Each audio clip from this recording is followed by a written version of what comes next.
নমস্কাৰ মই শ্যামল বৰুৱা আজি মাইবেলালৈ আহিছিলো DMIT ৰিপৰ্ট কাউন্সেলিং কৰিবৰ কাৰণে আৰু মোৰ লগত আছে ইয়া বিজু স্যাৰ তেখেতৰ সন্তান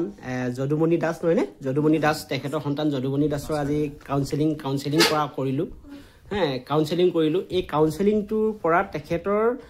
কি আজি মানে তেখেতে কি বুজি পালে মই হেতু বিষয়ে তেখেতৰ মুখত জানিব বিচাৰিছো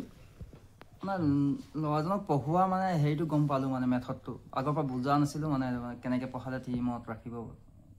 মানে বস্তুটো হয় এতিয়াহে মানে গম পাইছো মানে কৰি পেলাই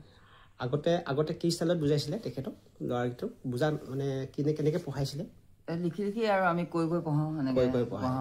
এতিয়াহে গম পালো কেনেকে পঢ়ি মানে হেৰি হ'ব হয় এতিয়া ইয়াক কেনেকে পঢ়াব নেক্সট আপোনালোকৰ পদক্ষেপটো কেনেকুৱা হ'ব ইয়াক পঢ়োৱা মেথডটো ইয়াক মানে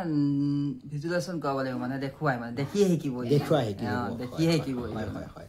আৰু পৰিৱেশটো কেনেকুৱা কৰিম বুলি ভাবিছে আপোনালোকৰ ইয়াৰ যিহেতু প্ৰকৃতি কৰিম মানে প্ৰকৃতি কাৰণ ই নেচাৰ স্মাৰ্ট ই প্ৰকৃতিক ভাল পায় গতিকে ইয়াৰ ৰুমটো কেনেকুৱা কৰিব অলপ মানে হেউজিয়া মানে দেখিব লাগিব প্ৰকৃতি তাপ ৰাখিব লাগিব